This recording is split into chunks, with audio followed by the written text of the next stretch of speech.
Is it working?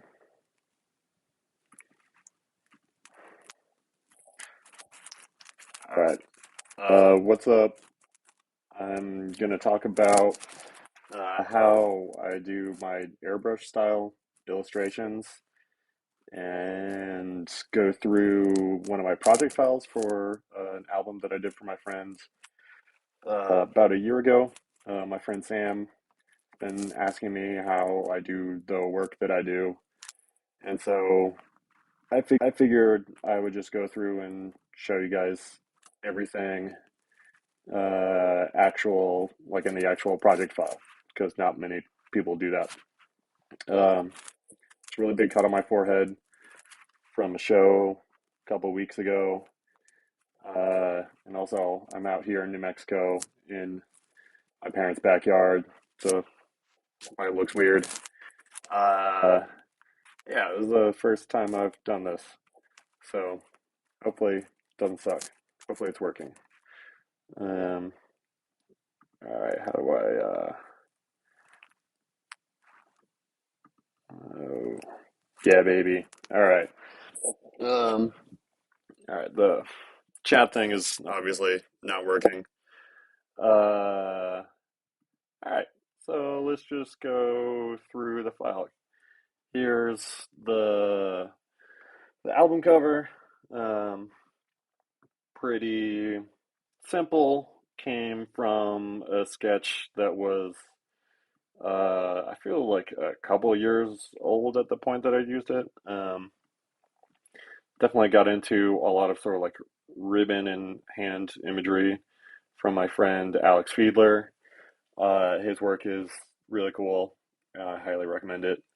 Um, but I like to take it in sort of a more like uh, softer like pastel with the contrasting like hard red color direction. I don't really know. I'm just kind of rambling here, but I'm gonna go through and show you how I build this up from scratch. Um, so first off, let's just get rid of all this bullshit here. I guess I'll kind of walk you through it how I would start. Uh, Here's a photo that I use for reference. You can see my old desk in my old room. I probably started working on this, uh, God, I don't even know, June of 2020. So probably hadn't left my house for a long time. I normally start in Illustrator, where I build up the basic shapes. What in the world? Um, so if you go from here, yeah, you can see that without all this fancy shading, um, this is really just, uh, where did the ribbon go? Did you guys see where the ribbon went? Oh, it's above here. Uh, yeah, so here's what the initial idea was, and I gave it to Isaac, and he wanted to ditch the line work. Can you still see my face? I guess it doesn't really matter. Um, he wanted to ditch the line work and go more like shaded route, which I thought was cool. Um, so this was put all together in Illustrator and then exported to a PSD.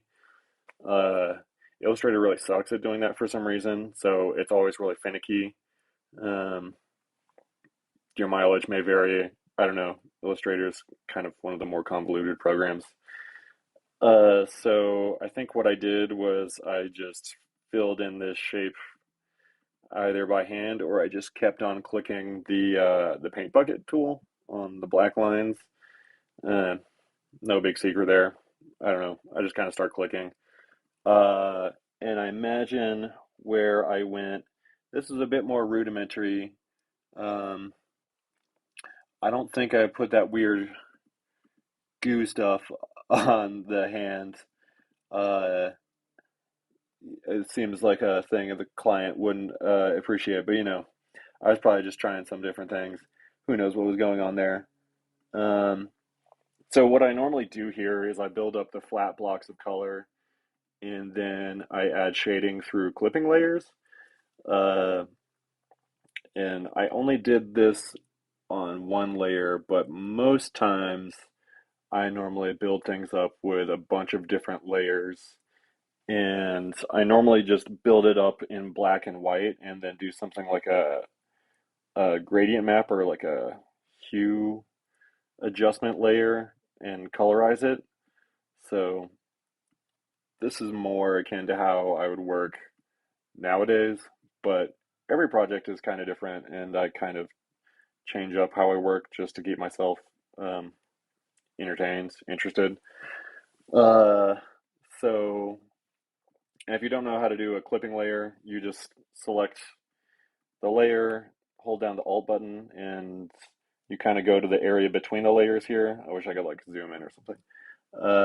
And you do that. And basically, what a clipping layer does is it makes a mask out of the layer underneath the layer being clipped. Um, Once I figured out you could do that in Photoshop, basically it's the only thing I use. Um, and from here, I went and I shaded the ribbon. Probably just going with really soft, um, what you got, just the standard, this kind of brush. I don't know, round sphere brush. I like to use a really low flow, and I was probably using a Wacom tablet at the time. I can't really remember. Uh, but I normally just do the flow to 10% and then will change up if I'm having the uh, tablet do the pressure sensitivity or not for the size and for the flow. Um, so I've got hotkeys mapped for that. So I just kind of do it without thinking that much. I would probably spend a lot more time on building layers and masking, but this was kind of a more rudimentary. I wasn't as like comfortable with this approach when I made this. So here I just made nice gradient backgrounds. I don't really remember how I did this. Um, it looks like I did some sort of brushy type thing. Uh, Honestly, I might have done like the history brush. I don't know. And then I kind of I've been getting into like dodging, making like a color dodge layer. If you can see like the layer blending modes, and we'll create like really vague outlines for things that just helps objects pop. So I'll just sort of like create. You can see it a little bit better here.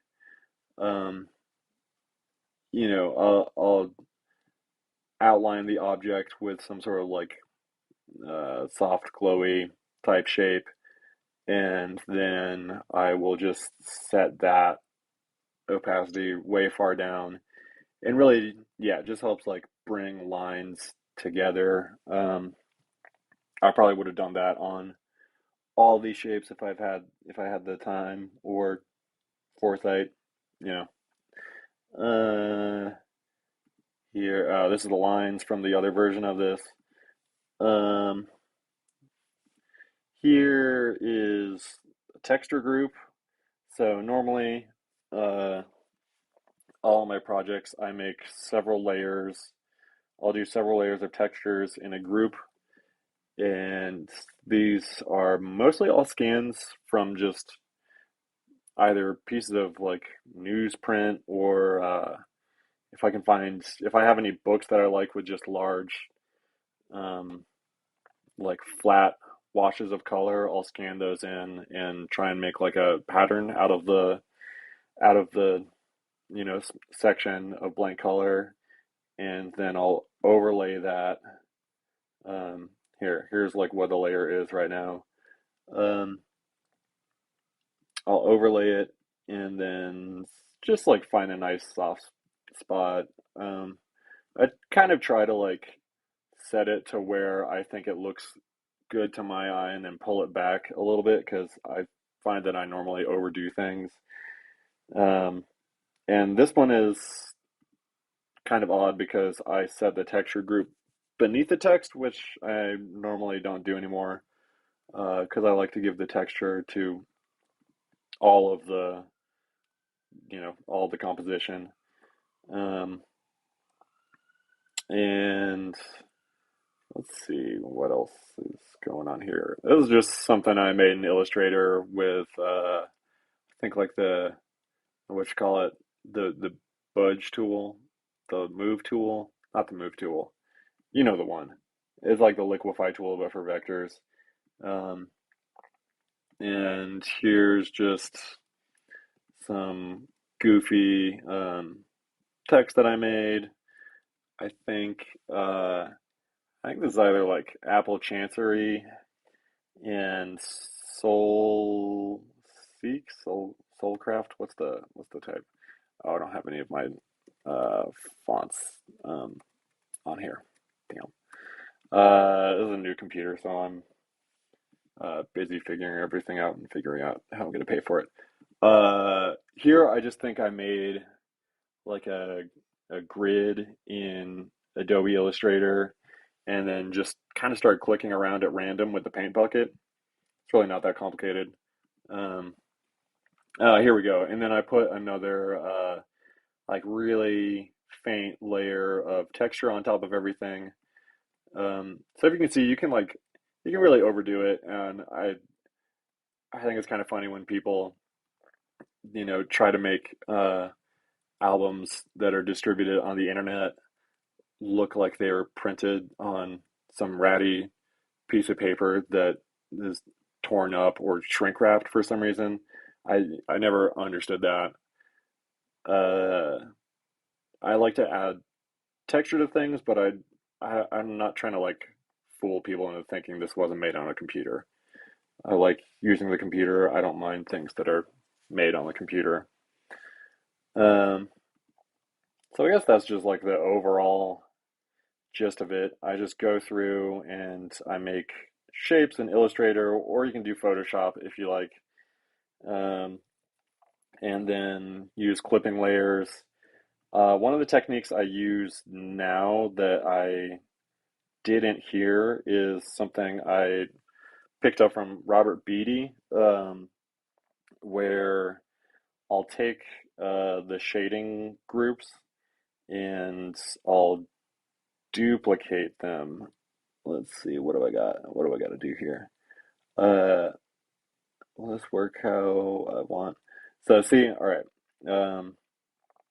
I'll duplicate this here, and then uh, I do Command E to what you call it to merge those, and then I'll desaturate it by Command Shift U ing, and then from here I'll try and make it as contrasty as possible so that the lightest part is white and the darkest part is black. Um, and then I will go to pixelate and do pointillize. And so basically, I don't really know what they're trying to do here. This doesn't look like, it kind of looks like pointillism. Whatever. It's not, it's a computer. It's not supposed to look like real stuff. So I'll do that and then I will desaturate that because it normally it makes all of the pointillism dots out of several colors, and then from there I'll overlay that and then just like bring that down. So it gives a nice like textured look. So I'll play with like soft light, hard light, like whatever really seems to be floating my boat at the moment.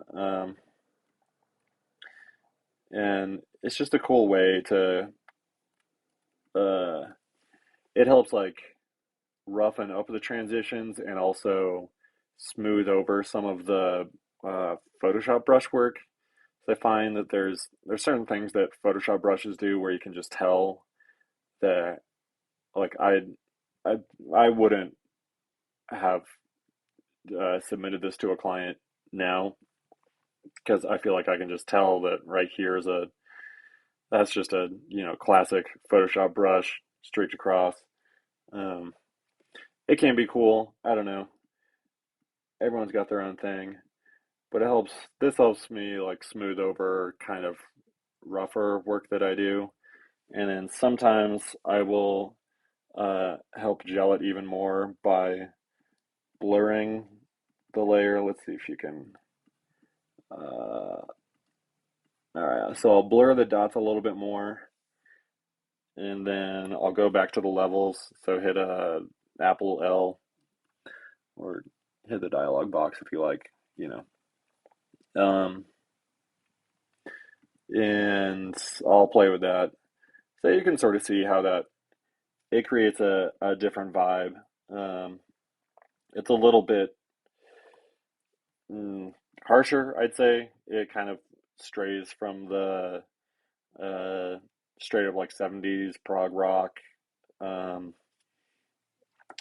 Bob Peak style, like airbrush stuff. And I think it kind of strikes a cool balance between digital and not.